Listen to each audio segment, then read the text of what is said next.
Are you ready to embark on a bone-chilling journey into the realm of the supernatural? On tonight's spine-tingling episode of our podcast, we delve into the world of haunted objects, where the line between fact and folklore blurs. Tonight on Newsworthy, 2 words and 2 question marks.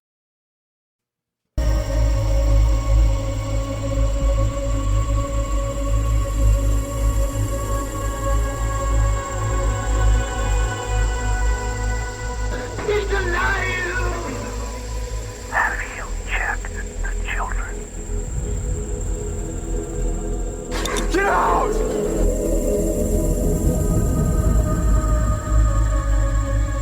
You have scoured the podcast world and finally found us, Newsworthy with Steve and Jerry, where we delve into all things mysterious, macabre, or out of this world, and decide if they are truly newsworthy.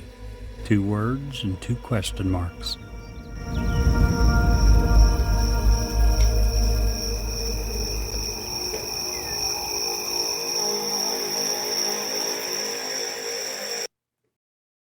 Hello, I'm Ed Locke with USA Mortgage.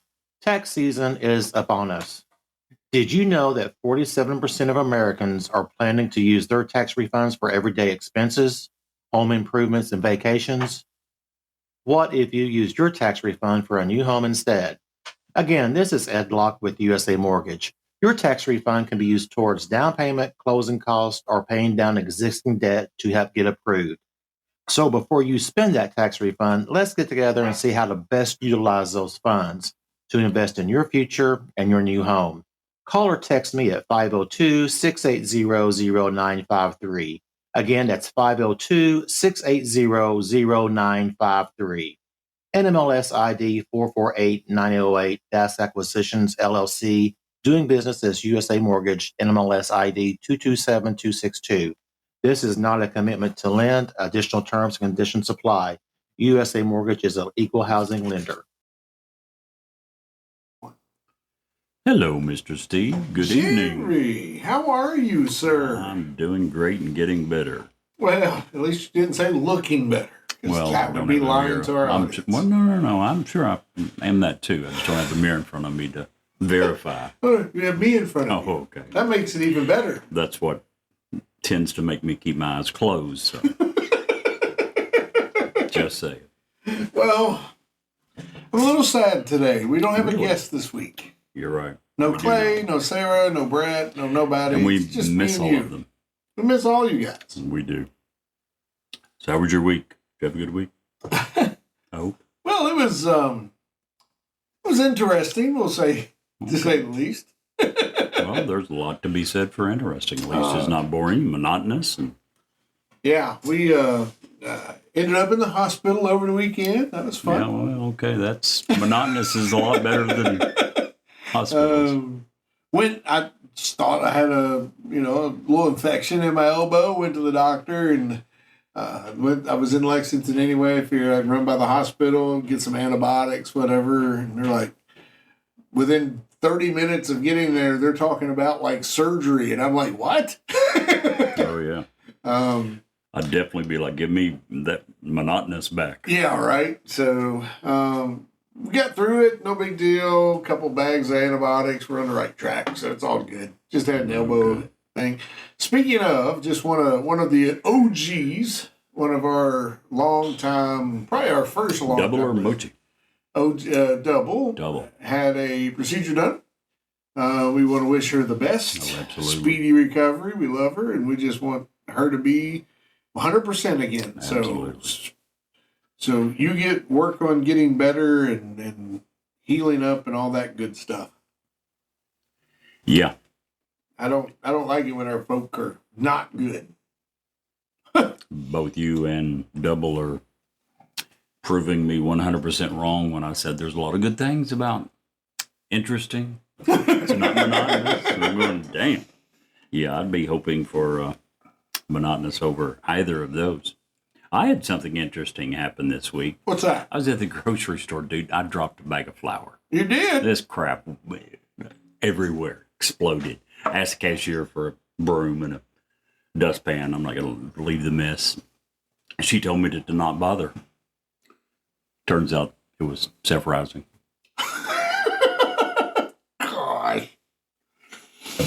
So, yeah, not interesting, or not that interesting, but not monotonous. I'm going to tell you like I tell Brett. What's that? You have a whole week to come up with a joke, and that's what you come up with? Hey, let's see if you can beat it.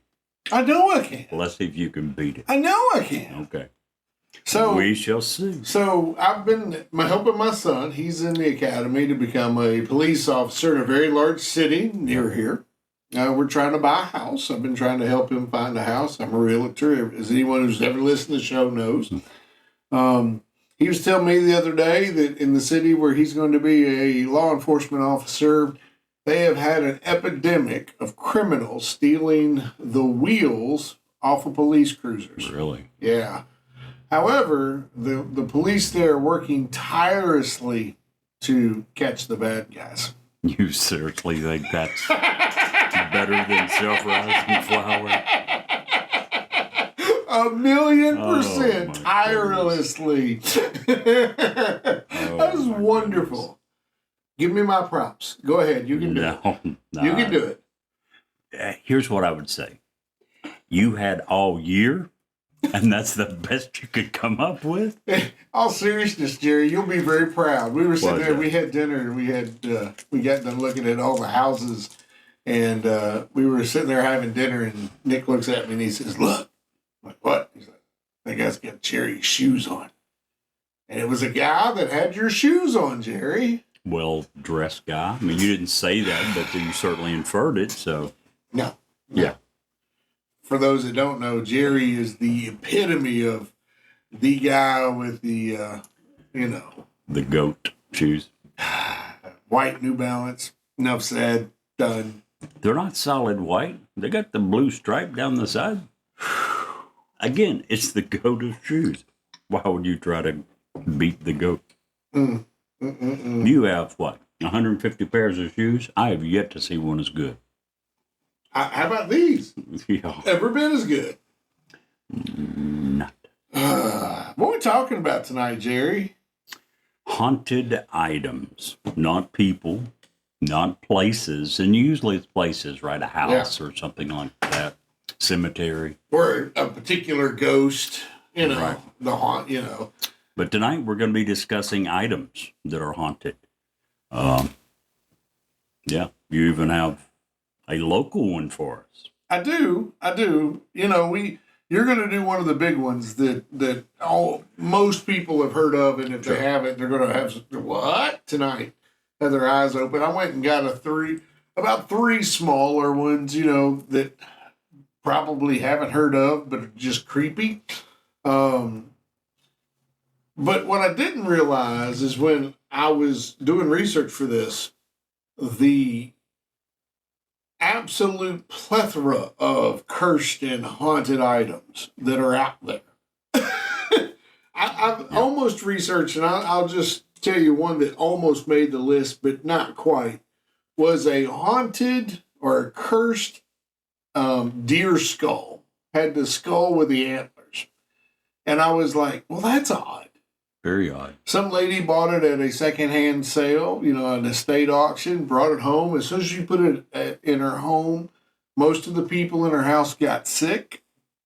If that wasn't enough, within a few weeks after her mounting it on a wall, a rock slide came and took out that wall of the house. Oh, geez.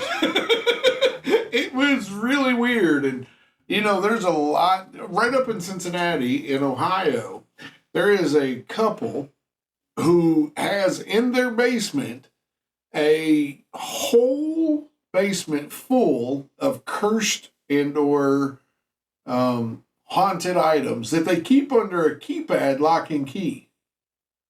It was weird. Yeah, very weird.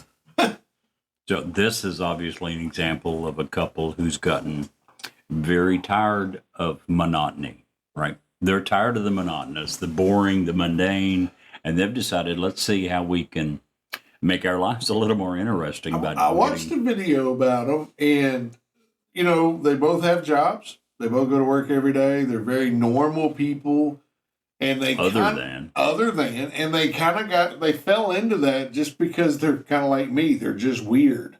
It started with one thing, and then people got to talking about it, and they ended up having to make their whole basement. I was actually going to reach out to them for an interview, see if they wanted to come on the podcast. Anything bad happened to them, their house? Any walls been taken out? She is very into the cleansing and they're on the special that I watched. They had this one doll that was like very visceral. It had, if most people that saw it had some sort of physical reaction to it. And they actually took it back where it was found and undid it and did a cleaning thing on it to get rid of the curse. So I think that they have put circles of protection and all that jazz. And I'm using air quotes because I don't know anything about that stuff, but to the people that do, that's very real. And I don't want to step on toes because I don't know. But is it really that simple? And if it is, then all of these other cursed, haunted items in the world, why isn't it a simple fix for their owners? I don't know if it was that or because they did know the origins. Maybe that was it, and some of them aren't.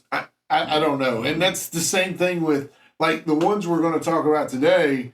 One of them we actually know the origin. Two of them, maybe. But one of them, it's just there. And, we don't really know exactly how it got cursed. And that's the way a lot of these things are that, you go to an estate sale or you go to Goodwill and you pick something up and you don't know, and you bring it home and, oh, crap, your whole house is invaded with poltergeist all of a sudden. You don't know where that comes from, so how are you going to go about cleaning it? No, but I'll tell you what I wouldn't do is, like the couple you're talking about, I wouldn't go get 119 other similar objects and say, I wonder if 120 is better than one. Just saying. Well, maybe. I don't know.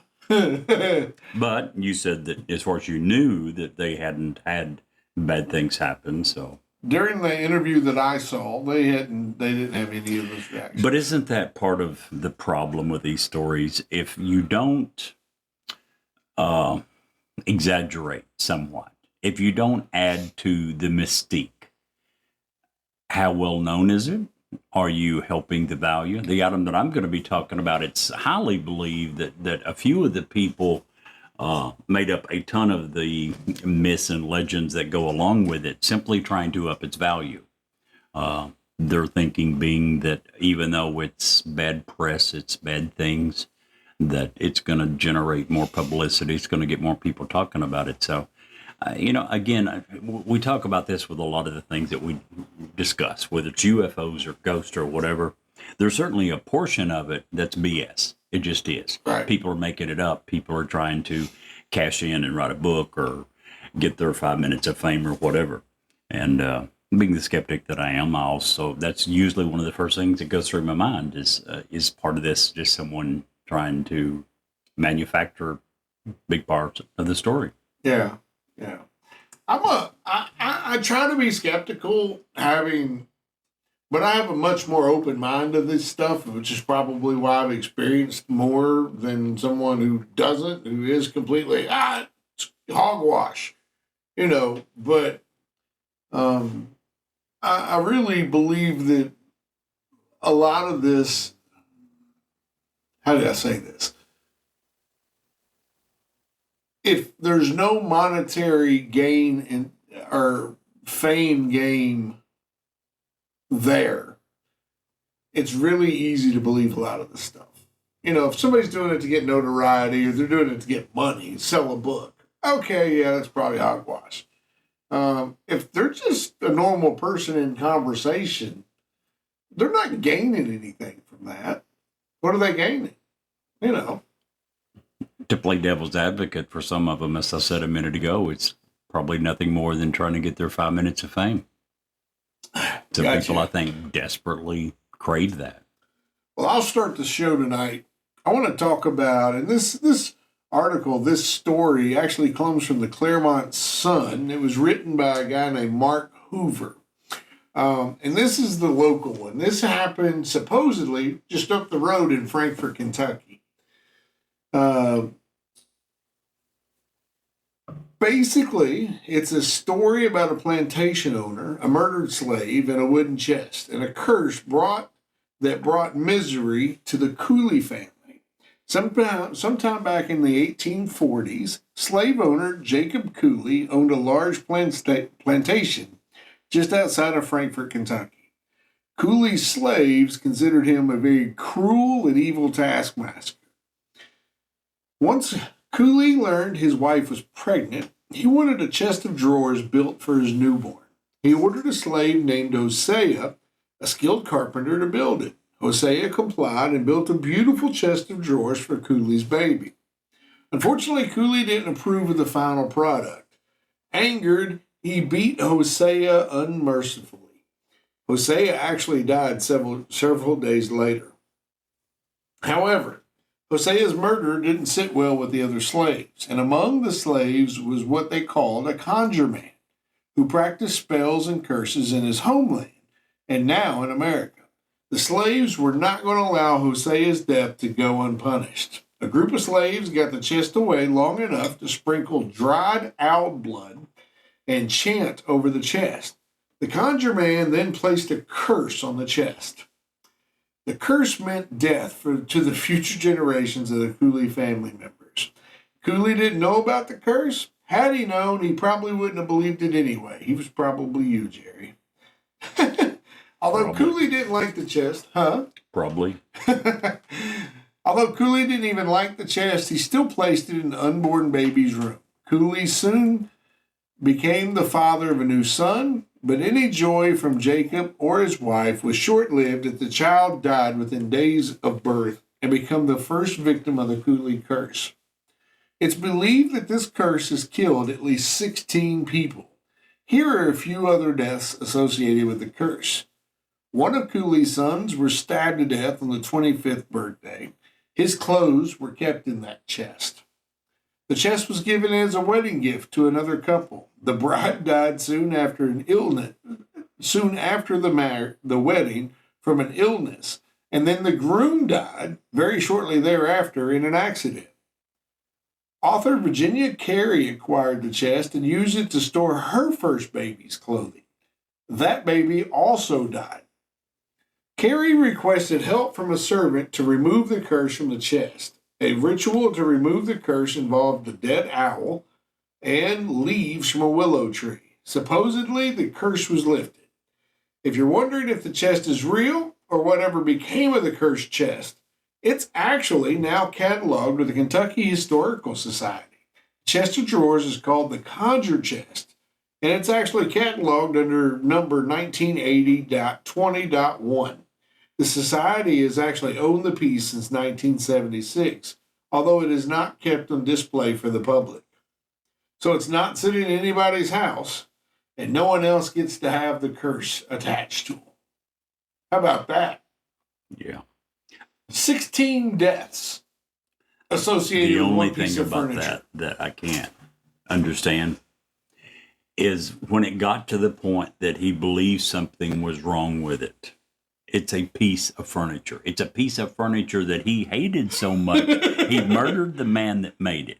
Why didn't you take it outside and set it on fire? Right? Instead, he decided the smartest option is to keep it in his house. But first, he would need someone to undo the curse. No, they didn't undo the curse until like the 1970s. Oh, okay. Yeah. He actually, after his baby died, he allowed his older son to use it, Yeah. who also died. That's when he got rid of it. But again, if you have any linkage to that, why would you just not take it out and burn it? I agree with you. So at that point, 2 people were dead. How did it get to 16 before someone said, maybe we should set this bad boy on fire? Right? Some things just make you go, what the hell? What the hell? Yeah. Good one. Yeah. And this is, we don't know all the details. We do know that the item is real. It still exists. It's owned by the Kentucky History Museum? Kentucky Historic Society, yeah. Let me do one more before we get to yours. Go right. Because yours is big. And I want to give you all the time in the world. to cover it because it's kind of cool and it's, you know, it's crazy to think A little bit. all the things that are attached with yours. I want to talk to you a little bit about the Bassano vase. Have you ever heard about that? Never heard of it. This article comes to us from the Mysterious Objects. It's by the Gypsy. The Bassano vase is a curiously strange tale, surrounded in death. The vase was considered cursed by all those who possessed it, but seemingly cursed without explanation. In fact, no one really understands how or why it became so powerful or even where the curse originated. Also, unlike other haunted or cursed objects, the Bassano vase isn't available for scrutiny. In fact, it may be in your attic right now, as its whereabouts are unknown. There are no direct eyewitness accounts of the vase, only stories of its deadly power. From what is commonly known, the vase was a simple silver design. It weighed approximately 4 pounds, and was crafted sometime in the 15th century as a wedding gift. It has been listed on multiple websites as one of the most haunted objects known to mankind, but the lack of details on the origin continue to perplex even the most diligent of students. The earliest accounts of the vase date back to the 16th century in a small town north of Napoli, Italy, and legend says the vase was given to a young bride the night before her wedding, perhaps as a gift of good fortune, or perhaps something more sinister. Unfortunately, the young woman never made it to her wedding. She was discovered dead the next morning. Some say it was murder, while others have no explanation. We're talking about the 15th century, so everything at this point's hearsay. Good point. It's likely that the latter has more credibility since there are no records of a murder investigation. The murder angle isn't always part of the story, but it will be examined and bantied about from time to time. Little information has survived about the bride-to-be or her suitor, including their names. So basically, it's an old tale at this point. But soon after the woman was returned, the Bassano vase was given to another family member, who also perished shortly after receiving it. It was once again passed to another family member and met the same unfortunate ending, another quick death almost immediately after taking possession of the vase. The family soon came to the understanding that the vase was cursed and connected to death somehow, so they hid it away. And there are several claims on how it was hidden away. Some say it was buried, others speak of it being hidden by a priest, presumably in an old church or holy resting place. Both versions could be true, for the tale takes an abrupt hiatus for hundreds of years. Just disappears. Well, What happened from the time the family departed with the Bassano vase permanently and its much later rediscovery is unknown. Although the family members stopped dying immediately after touching the vase. The Bassano vase remained hidden and resurfaced recently in 1988, bringing more hardship and death along with it. The tale of rediscovery tells how it was found by an unsuspecting young man who dug it up somewhere. And again, there's much frustration about the lack of specific details on locations and names. Some say his yard, other versions simply skip over where he found it altogether. It's also been said that the Bassano vase was buried with a note that said, "Beware, this vase brings death." If it were buried and it had a note in it, I'm pretty sure the note would have disintegrated during the 200 years it was buried. one would think. Apparently, this warning had little effect on the young man who unearthed it. He must have only looked at the financial ramifications of the item and disregarded the message.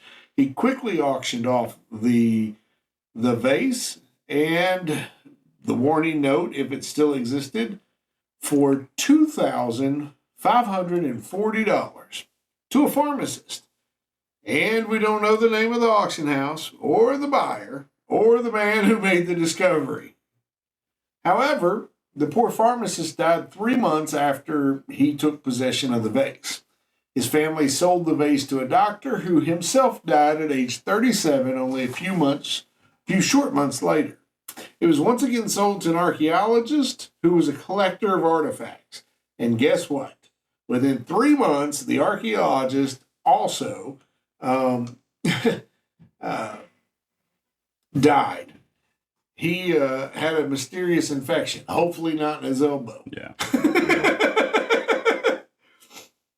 The string of deaths hadn't gone unnoted, and the Bassano vase became unsellable. And if we were to believe the stories, at this time, a family member of the last victim is said to have tossed it out a window in an attempt to break free of the curse. Although the family was spared from further tragedy, the story doesn't simply end. The vase nearly struck a police officer who retrieved it with the intention of fining the person who threw it at it. It was said that the family accepted a fine for littering but refused to take the vase back. The police attempted to place the artifact in a museum, but word had already circulated about it being cursed, and so strong was the belief that no institution would accept it.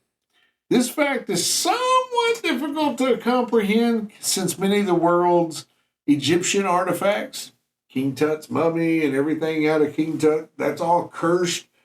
Museums have no problem taking any of that stuff. Yep. So, the Bassano vase was said to be once again buried at an undisclosed location, some say in a lead box. Others say in a holy ground of the cemetery, and others say both. As we can see, this story has changed 100 times. But if it is to be believed, if you see a 4-pound silver vase that looks like it was made in the 15th century, don't take it, run. Run fast. Run fast. Doesn't matter if it's interesting. This is a time when you're going to want the monotonous. Yes, you just want to chill. If it flies out a window and hits you, run. Can you imagine being a cop walking down the street, somebody throws a vase out a window and it hits you? I'd be a little mad. Yeah, I would say so. Absolutely. Oh, man. Whew. Some things in life. So tell us, Jerry, what are we talking about? What are you talking about tonight? Tonight I'll be discussing one of the most famous diamonds in the world, the Hope Diamond. Oh, Have you heard of it? yeah, no, I've never heard of the Hope Most Diamond. people have heard of the Hope Diamond. It's huge. That's what she said. To the Hope Diamond is a 45.5 carat blue diamond that was extracted sometime in the 17th century from the Collar mine in India. It was purchased sometime in the 1660s by French gem merchant Jean-Baptiste Tavernier in India in its uncut form. At that time, it was believed to be somewhere around 112 carats. So again, 112 carat, final product, 45 carat. After the diamond was cut, it was sold to King Louis XIV in, they believe, 1668. At that time, it was a 67 carat diamond. So originally 112 in its uncut form, cut, polished, sold to the King of France, 67 carats. It was stolen somewhere in 1792, and it was recut, they believe, in an effort to throw off the people trying to trace the diamond and disguise the fact of where it came from. And it was recut from its 67 carat form into the final 45.5 carat that we now know as the Hope Diamond. And it ended up as part of a diamond collection under the Hope name in an 1839 gem catalog from the Hope banking family, from whom the diamond's name derives. Now, it is currently in the Smithsonian's National Museum of Natural History, so if you would like to see it and you're in the Washington area, any idea? When you and the boys were in Washington, Saw it. Did you see it? Yep. Yeah, it's been on display for many years. It was very... Okay, so this is going to sound stupid, okay? From someone who doesn't understand gemstones and and all of that. When you first look at it, it's very underwhelming compared, because we had just came from the part of the Smithsonian with the dinosaurs. So you see these huge, big dinosaurs, and you're walking under them and through them in a lot of cases. And then you go into this room, and it's got this little bitty box, and it's got a big diamond. Well, it's the shape roughly of a large walnut. right. So yeah, And it's it's underwhelming compared to the size of a dinosaur. It's like, oh, okay, I've seen it. Next. I certainly could see that. I probably saw it. I don't recall seeing it. I've been through the Smithsonian different times, several times. It seems to me, and I could be completely wrong, could be remembering this completely wrong. I want to say it was in the corner, or at least the display was where you would go in on one, like into one door, and you go out a different door. So you kind of like walk around it to get to see it. And I was like, we all of us, me and the boys, were like, oh yeah. It just came. I don't even think we stopped to gawk. I was just like, oh, there it is. It just Pretty kept stunning. walking. Yeah. Yeah. If you didn't know its history, you didn't know its worth, you didn't know any of the other interesting facts behind it, it would just be pretty rock. Really. Yeah. I mean, it's okay. It's a diamond. It's a nice diamond. It's obviously worth some money. Any idea what it's worth? What would you No clue. If you had to 42 carats. 45 and a half. 45 and a half carats. I'll say 50 million. In 2011, it was insured for $250 million. It is now believed that it is worth somewhere between $300 and $350 million. So roughly a third of $1 billion That's insane. for a walnut-sized stone, isn't it? I mean, isn't it? I don't care what its history is. Isn't that absolutely insane? Well, as someone who likes space, and there's rumors that there are asteroids out there made of diamonds. Sure. Can you imagine how little this? First of all, say for some reason you inherited all of Jeff Bezos' money, Right. and then you're like, I think I'll buy the Hope Diamond. So you buy the Hope Diamond for a quarter of $1 billion. Right. And then we go and we find that stupid asteroid, and Its your value drops goes to nothing Yeah. because you have a pretty blue rock. Well, this one, the diamond market would yes, absolutely go to pot real quickly if something like that was discovered. Not near as much as this one. This is nowhere near the world's largest diamond. Now, my question is, Sure. let me ask you, is there any truth, and you've done a lot of research on maybe just this diamond, is there any research or any truth to the rumors that a lot of the diamond brokers hold a ton of diamonds out of the market From what to I've keep the heard. values up? And this did not come from this, but probably in some of the movie. What's the name of the one movie that got popular 10, 15 years ago? Was it Blood Diamond Yeah. or something like Yeah. that? I've probably heard a lot of the same things that you have. And yes, that is absolutely what I've heard. I've heard that the market is tightly controlled, and they've figured out if we tightly control the supply, we can, to a large degree, control the price. So I've absolutely heard that. Whether or not it's true, I don't know, but I have heard that. But yeah, so far we've talked about the Hope Diamond and a lot of its physical characteristics. But the reason we're talking about it tonight is because it's said to be cursed. Its owners, several of its owners, and specifically those that wore it, have experienced numerous tragedies. Now, the first one that the legend claims to experience it is usually concerning the gem merchant John Baptiste Taverner that bought it. Some say that he died from a fever and that wild dogs ate his body shortly after he sold the diamond. King Louis XVI of France and his wife, Queen Marie Antoinette, who both were imprisoned and ultimately died by guillotine during the French Revolution. Obviously, that very quickly was attributed to the diamond as well.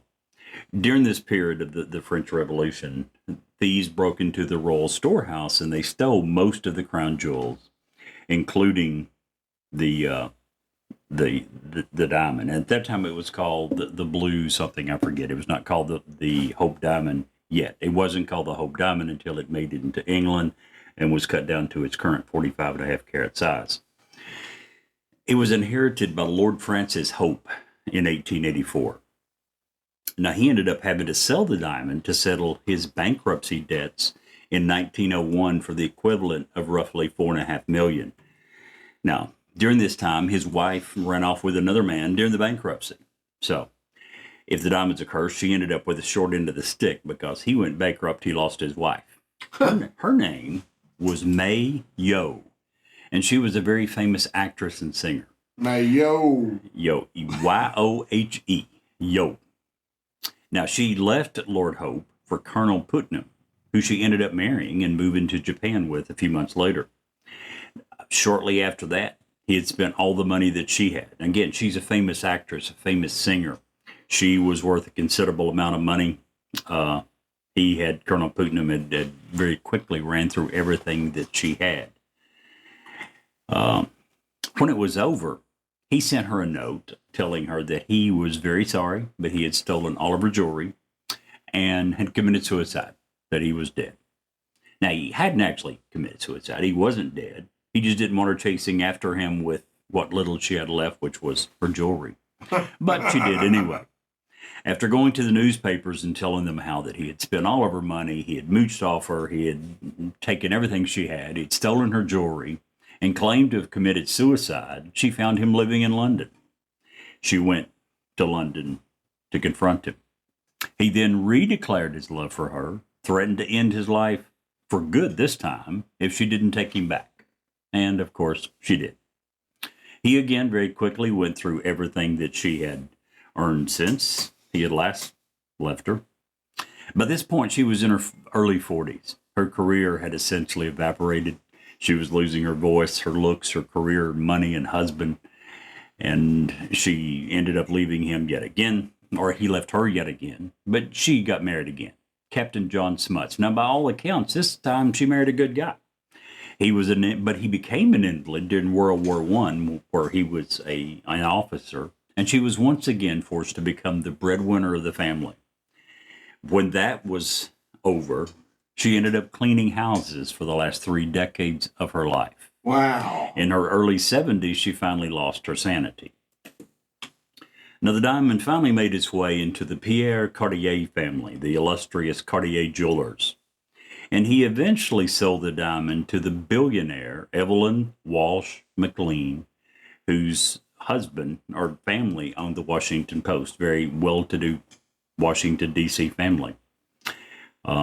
He lured her in with the story of how that John Baptiste Taverner actually had stolen the blue gem from the eye or the forehead of a statue of the Hindu goddess Sita. This story, while it's often still repeated to this day, isn't believed to be true. But he also told her stories of how Princess de Lamballe had died at the hands of a vicious French mob. He told her stories of how Sultan Abdul Hamid of Turkey had lost his throne and his life when he purchased the stone, and that one is believed to be true. And how a Russian count and actress was shot at on stage while wearing the diamond. Now, I'm not for sure what it says about a person. If someone is trying to sell you a diamond, someone's trying to sell you an object, and they're telling you all these horrible tragedies, these horrible disasters that have happened to its previous owners. But she decided to go ahead with the purchase on one condition. Her condition was that the $180,000, which, by the way, is roughly $5 million in today's money, she decided that that $180,000 diamond was going to have to be blessed by the church before she could buy it. Reminded me of what you were saying earlier.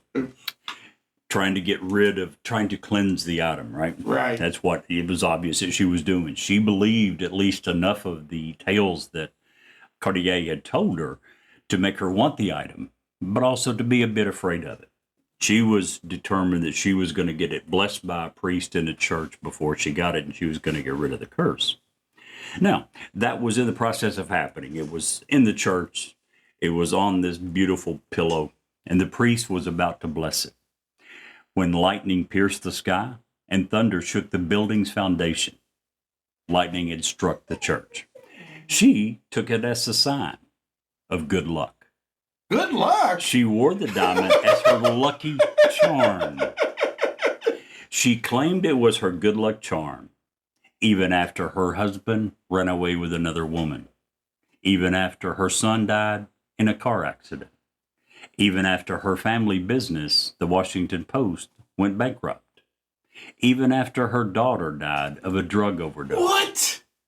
If that was her lucky charm, I can only imagine what an unlucky charm would have brought her.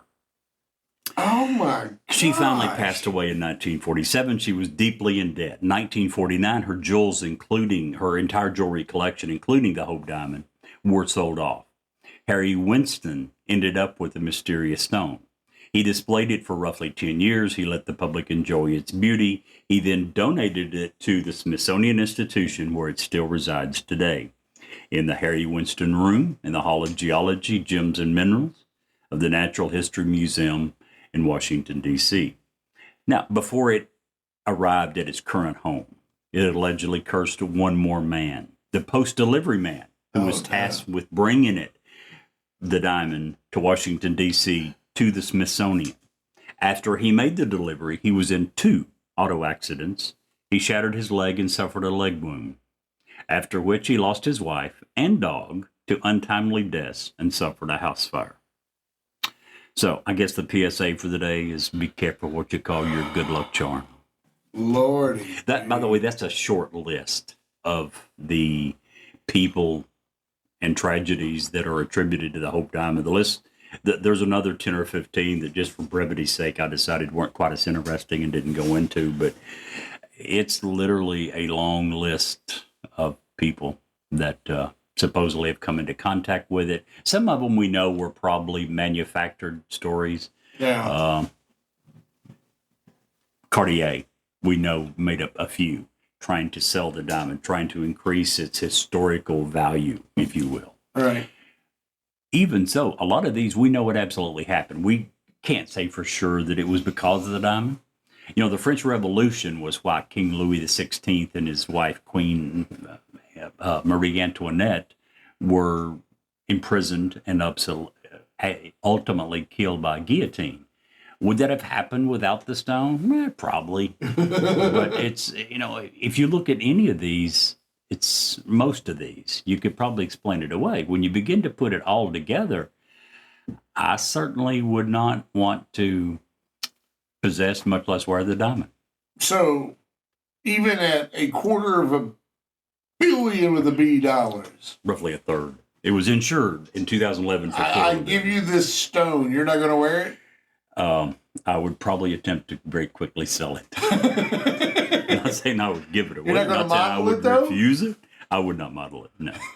Well, it's not Would you? It's not your color anyway. Blue? Yeah. I'm a Kentucky fan. Of course, blue is my color. What do you think about Mark Pope? You excited? I think Mark Pope was probably as good a hire as we could get at this point. Yeah, I agree. Am I excited? A little bit.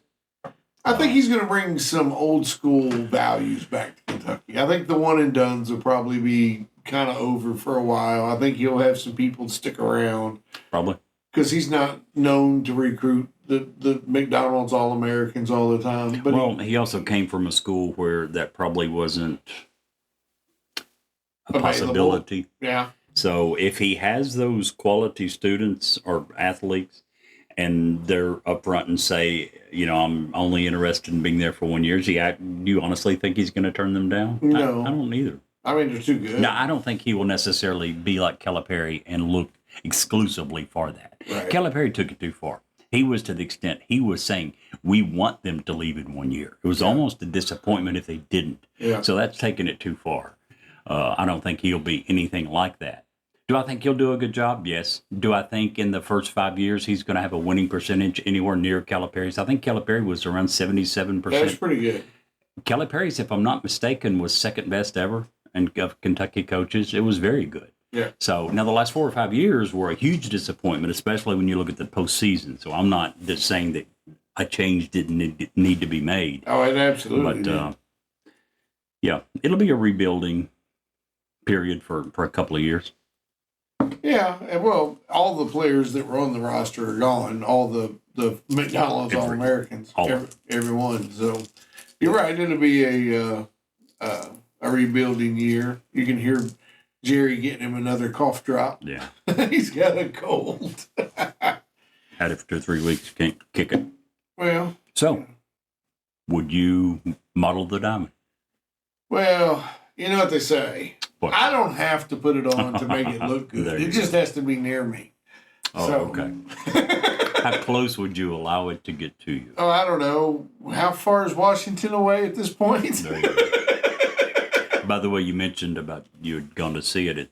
The display case that it's in, 3-inch thick glass. Really? 3-inch thick You on can't all tell. sides. You can't tell. You know, when you look at it, you can't tell that it's that big. I mean, you could take a 30-06 and you can't dent this stuff. Yeah, Yeah, crazy. pretty safe. Wow, there's a lot of things in this. We can do a whole show on just the weird things of the Smithsonian that they don't even show the public. If you ever have a chance to go and you've not been, Oh by all means, do go. Absolutely. In fact, if you ever have the chance to just go to Washington, whether you're political or not, Oh, yes. Absolutely. there's so much to do there, and most of it's free of charge because it's the nation's capital. It is awesome. It is. I mean, I would go there 5 more times, and I would like to go one trip just to spend the entire week at the Smithsonian. Oh, you can You easily can do it easily do it and still see not a small half- fraction Right. of what's there. So, Absolutely. but the mall is awesome to check out. It's, you know, when we were there the last time with the kids, we got to see President Obama land. We got to see, you know, how they bring the helicopters in on the White House, and Right. they're all, you know, doing the whole red cup thing, so you don't know Yep. which one's which as they're landing down. And you know, I wasn't a fan of Obama's, but he's still the president, and it Absolutely. was a really cool thing to see, and I'll never forget that. So Absolutely. there's just so much to see and experience in Washington that you literally can't go anywhere else in the world and do. Very true. I very much enjoyed my time got there. Don't really have another time for another cool spooky thing, but if you all have time, you should definitely look up the Myrtle's Plantation Mirror. That was going to be my last story. It's creepy as junk. If you believe the things that you say, it's one of those mirrors that if you look at it, it doesn't take very long, but you'll start seeing things in the mirror that are not on this side of the mirror. Long story short, it's down in Louisiana at the Myrtle's Plantation. It's How still many there. times would that have to happen if you owned the mirror One. before you took the biggest rock you could find and smash this thing into a million? Oh no, I pieces? wouldn't smash it into a million pieces because then I got a million mirrors in my floor. I'm taking the whole mirror There outside you go. and getting rid of it. It wouldn't take long, It'd take one time. whether it's a mirror or a chest. It's not going to kill 16 members of my family before I destroy it. Some of the things that I researched for this episode, and just honorable mentions, if you will. The painting of the crying boy. Have you heard about Yep. that? Yep. So that's one that actually went to print, and they printed hundreds of prints, legitimate prints of this, and it went out to all these houses. People bought it. It's a very famous painting. Look it up. But not long after those prints went out, houses started burning down. And the entire house would burn to the ground. And the only thing unscathed in many of these was this particular print. It got to a point that firemen will not bring this into their own house. That's saying something. There it is. I have a really cool story similar to that, and What's that? we have just a few minutes, and I want to share this with you, Jerry, because just thinking about it has got the hair standing up on my arms. Right. Well, tell I us. used to live in Cynthiana, Kentucky, back in 95, 96, somewhere in that ballpark. We had a massive flood. Okay. Flooded half the town because the river runs through right in the middle of the town. Now, my grandfather lived 5 blocks from the river. The river sits about 20 feet down inside the river basin, if you will, before it comes out of the banks. Flooding had happened there a lot. It had never, my grandfather's 70 years of living in his house had ever got to his house. This one flood in 95, I want to say it was 95, 96. Somebody will correct me, I'm sure. The water came all the way up to his house. And my grandfather owned 3 shotgun houses. One of them he used for storage. It was an old house. The other 2 he had connected at the back of the houses. And that was his house, one big house. Okay. So the connection, and I'm saying all this, there's a reason. So the connection between the 2 houses sat lower than the houses themselves. Okay. Okay. So when the water came in, there was 6 feet of water inside there of his houses. A couple things that were really creepy. Okay. There you could see on the ceiling where the water was swirling inside the house. Okay. So it was, it was moving. It wasn't just stagnant water. It was Right. 2 things in that house that was really bizarre. So in that connection, which sat lower than the rest of the house, everything in there was ruined save one thing. There was this picture of the Washington Capitol, which was a 3D rendering. It was old. It looked opaque. I can't really give you a good visualization of it. It's really hard. It was a 3D oval picture of the Capitol building. That was my grandma's. Okay. And she had passed, 10, 12 years prior to this flood. That picture and the wall behind it was dry. Go figure. In the front room, basically like the dining room where the front door was, you come in, there's the dining room. There's set a chest, like a china cabinet that had the old leatherback Bible inside it. Everything in the china cabinet was ruined. I mean, there was 2 feet of mud in the floor of this house. That Bible was dry. So, do objects hold things, or do things from the other side hold objects? I absolutely believe that's the truth. And I've seen that with my own eyes. The Bible, I don't know whose that belongs to. I don't know where it went to in the family lineage. I think my brother actually has the Painting. The painting. It was more like it wasn't really a painting. It was a 3D like rendering. It was weird. And it was like a snow globe on the wall, sort of the Wow. Capitol. Huh? Well, Yeah, it was really weird. It was a neat, cool, big, probably this big around, 2 foot long, foot wide, something like that. mm-hmm. But in a room where everything else is wet, that was completely dry. No way to explain it. No way. None. But anyway, that's what I got. So yeah, do things from the other side sometimes hold on to things or vice versa? Absolutely, I believe that. I would say you do. So for me, haunted and cursed items get a big thumbs up. I would have to give it a thumbs up as well. I just Absolutely. there's too many there's too much out there. It's kind of like you always say, 1 or 2, we can write that off. There comes a point when it's not easily written off. Right. But just not. There's too much coincidence. Anywho, That I agree with. well, that's awesome. Stick around for an awesome bonus story. Man, that episode is really interesting. And if you'll stick around for us for just a few commercials, we have another great story to tell you. Hi, this is Ed Locke with USA Mortgage. When it comes to buying a home, the process can be overwhelming and confusing. With so many options, it can be hard to know where to start. That's why it's important to work with a certified mortgage loan originator. I have the knowledge and expertise to guide you through the process and find the best mortgage option for you. I will work with you every step of the way to ensure that you are getting the best deal possible. So if you're looking to purchase or refinance, please reach out to me at 502-680-0953. So don't take on the stress of buying a home alone. Work with me and I will make your dream a reality. Trust the professionals and make your home buying experience a positive one.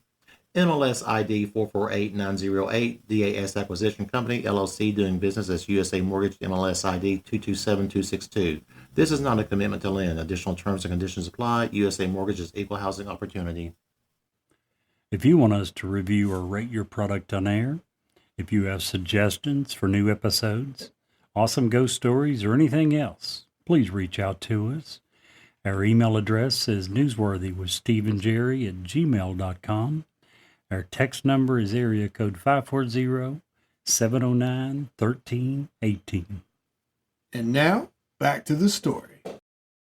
Tonight's bonus story is brought to you by the book Legends of the National Parks.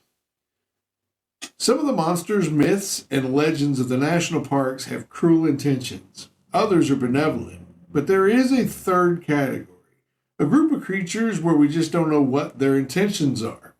Walking Sam falls into that category.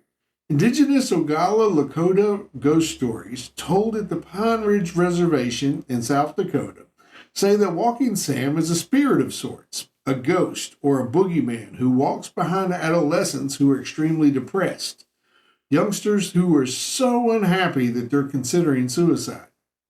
No one really knows what the intentions of Walking Sam are. Some believe he collects the souls of suicide victims and helps them find their way to the afterlife. Others believe he feeds upon the depression and sadness of the unhappy adolescents. Some believe he is created or brought to life by the dark energies of the depression and the apathy of those around him, and believe he himself would be freed if the depressed youngsters could find a way to solve their unhappiness. Still, others believe that Walking Sam, the 7-foot-tall apparition with ghostly features and a skinny body with long limbs and a sad complexion, is himself a lost soul who is sad about being lost and who is looking for the company amongst the other sad people. The mystery of Walking Sam may remain unsolved for many, many years to come. But for those who see him or feel his presence, it would be a good idea to check in on family members and loved ones, and to do so every time and everything possible to bring more love and light into the world. And Jerry, if you can't see the light, Be the light.